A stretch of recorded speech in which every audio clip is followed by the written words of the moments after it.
On dit qu'apprendre un métier est souvent chose plaisante, quand on y met de la passion. Et quand on fait de sa passion son métier, c'est encore mieux. Car chacun choisit son métier en fonction de ce qu'il veut créer, de ce qu'il veut innover ou encore plus. Un métier bien professé est source de bonheur pour soi et pour la communauté. Les métiers créatifs, une série d'émissions qui met en valeur tous ceux qui créent à travers leur métier. Reportages, interviews, documentaires, analyses, tout un package pour parler des métiers de tout genre. Les métiers créatifs.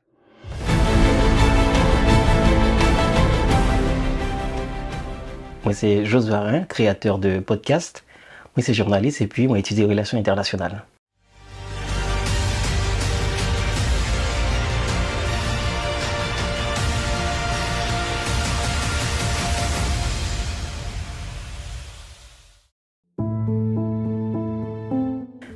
Ça qui est pour avec parcours professionnel, il faut me dire que après études moyennes, première étude que je fait, c'était en art dramatique. Et puis après art dramatique, je suis allé à l'université, donc c'était à l'Académie nationale diplomatique et consulaire. Mais avant, il faut me dire que j'ai étudié art dramatique pendant 4 ans. Donc moi, c'est un comédien quand même. Et puis, j'ai décidé à faire relations internationales. Après relations internationales, parce que pendant que j'ai fait art dramatique, il y avait aussi la communication dedans.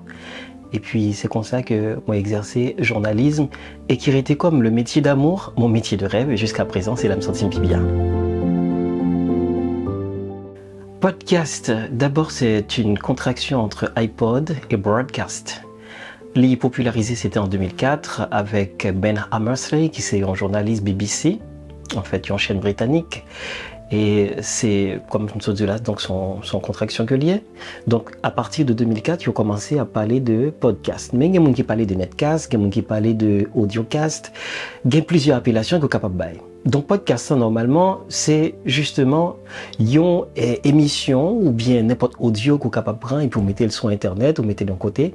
Et puis après, elle est capable de faire usage personnel. Par exemple, moi-même qui suis là à Port-au-Prince, ils ont posé un podcast du côté de la France et puis moi je vais monter sur un link que lui-même lui partager ou bien je vais sur n'importe quelle plateforme de diffusion et puis moi attendez. Mais normalement, ça qui est beaucoup plus intéressant pour un podcast, c'est parce que vous avez une certaine capacité pour entendre leur ouvler. Donc podcast, c'est une préparation. Bon, côté monde qui fait là, et puis moi-même, moi, je dis, moi, que, bon, voyons que mon le temps des podcasts, ça, moi, télécharger les sur téléphone, moi, mais sur n'importe appareil intelligent, et puis moi, attendez là, à n'importe quel moment. Qui est différent de émissions que vous attendez sur une radio avec une télévision classique. Je parlais de radio et de télévision, comme Radio-Télévision Caraïbe, mais qui rentrait dans le format podcast également. Alors, quand je dis que Média, ça, aujourd'hui, est rentré dans le format podcast, parce que vous mettez des émissions, soit sur YouTube, vous mettez des émissions soit sur SoundCloud ou sur n'importe quelle autre plateforme de diffusion de podcast. Et puis, donc à n'importe quel moment, il doit décider de dire, bon, je vais écouter. Alors, le podcast, je dirais même, c'est l'avenir même de la radio, l'avenir même du monde de la communication, surtout quand on écoute ou bien tout ce qu'on voit du blog. Mission PAM, c'est informer le monde. D'ailleurs, j'ai une philosophie. Je ne fais pas en fait, je ne produis pas de vidéos. Si je produis des vidéos, c'est tout simplement pour sensibiliser au monde, pour attendre des podcasts, parce que j'ai compris quelque chose. Nous avons trop longtemps perdu le sens de l'écoute. Et nous, avec nos sociétés, ou bien dans le moment que tout est facile avec l'audiovisuel, donc on n'imagine plus. Les enfants n'imaginent plus. Par exemple, avant, quand on était petit, on racontait des histoires, Bouki et Malice. Vous voyez par exemple quand on racontait ces histoires de Bouki et de Malice, ce qu'on disait, eh bien, à chaque fois que le grand-père ou la grand-mère nous raconte dans un décor, on s'efforçait même d'imaginer Bouki qui passe auprès de la rivière, Bouki qui est dans une petite maison et Malice qui arrive. On a beaucoup d'images dans sa tête. D'accord, c'est très bien. Donc, nous avons perdu vraiment cette capacité aujourd'hui. Capacité pour nous capables prendre moyo et puis pour nous dire nous, bon imaginez, bon moi mettez image sur chaque mot que m'a pu utiliser. Eh bien c'est pour une raison fait que moi produis podcast et puis moi dit moi que je ne pas aller vers vidéo, mais de préférence je vais vers l'audio. Et à chaque fois qu'on écoute un podcast de Jos Varin, eh bien on a toujours tendance qu'on voit. D'ailleurs, Jos Podcast, c'est le nom du podcast que je produis. Gongen Bagam d'aujourd'hui, donc c'est voir par l'écoute, ou bien oser voir à travers l'écoute. Donc, soit attendez à, moi invite au ouais pour regarder à travers lui-même. C'est qu'on est capable d'utiliser les oreilles aujourd'hui pour capable ouais, ensemble de bagailles.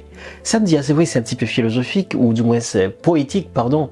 Et parce que souvent, on fait ces genres de comparaisons, ou du moins, il y a des gens comme ça. Mais je le rends peut-être beaucoup plus palpable et visible, je dirais. Donc, c'est de créer des mots et de jouer avec des mots, par exemple, lorsque je dis le texte ou le reportage que je crée. D'ailleurs, j'invite toujours autre chose, par exemple des artifices. C'est quoi ces genres d'artifices?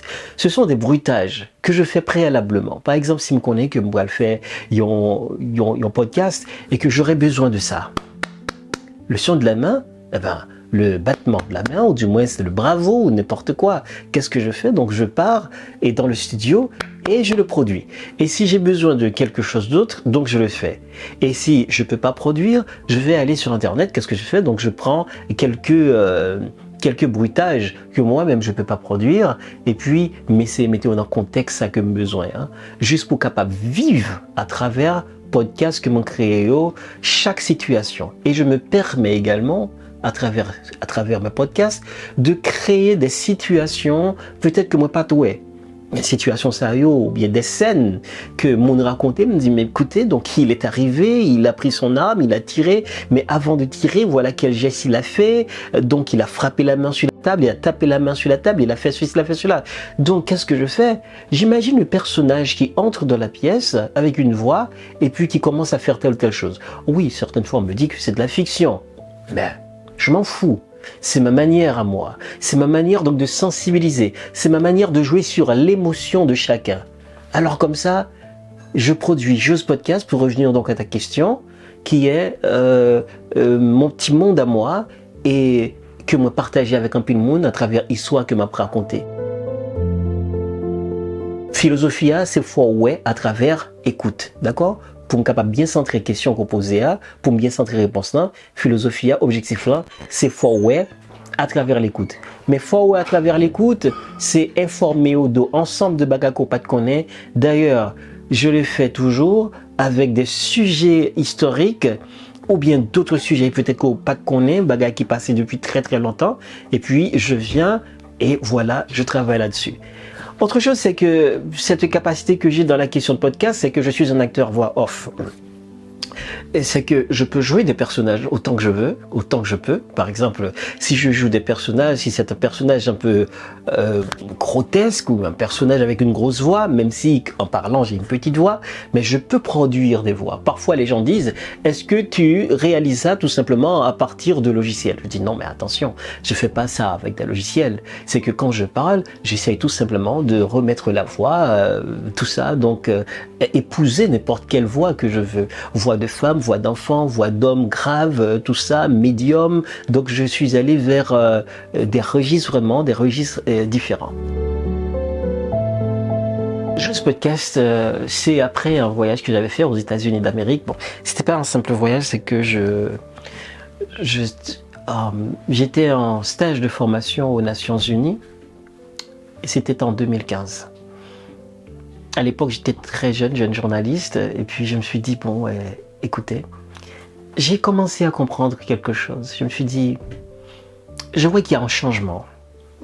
Peut-être que j'avais pas toujours vécu aux États-Unis, mais je sens qu'il y a la consommation de l'information aujourd'hui, il y a une certaine modification. Donc si on va vers la sociologie des médias, donc on va comprendre qu'il y a beaucoup de choses qui ont changé pendant ces 20 dernières années. Donc avec l'arrivée des smartphones, des téléphones intelligents, avec l'arrivée de l'Internet qui s'est popularisé, je veux dire, parce que l'Internet c'était déjà là depuis beaucoup d'années, mais peut-être c'était réservé à l'armée américaine, tout ça, pour faire passer des messages. Puis à un certain moment, on a décidé de rendre l'Internet à tout le monde, donc tout le monde peut utiliser Internet. En Haïti, on commençait donc à utiliser Internet à partir de 1999, 98, 97. À l'époque, on allait dans un cybercafé justement pour payer 30 minutes. Il n'y avait même pas de réseaux sociaux. À l'époque, c'était le 3W. Donc c'était l'Internet tout court, premier degré. Mais aujourd'hui, nous avons le Web 2.0 qui évolue les choses. Donc puisque le Web 2.0 nous offre beaucoup plus de possibilités avec l'arrivée des années 2000, effectivement, là, on se dit, c'est l'ère de l'information, les NTIC, les nouvelles technologies de l'information et de la communication. Alors, à partir de là, nous commençons à comprendre que moun pas tant d'informations seulement parce que moi ouvert radio et puis pour m'entendre après ça pour m'entendre qu'il est pas l'autre édition journal ou bien n'importe quelle émission ou bien si pas gagne une heure de diffusion de si pas gagne rediffusion si on pas rediffuser li donc est-ce comment ça peut aller. Alors qu'est-ce que j'ai fait et moi comprendre changement ça.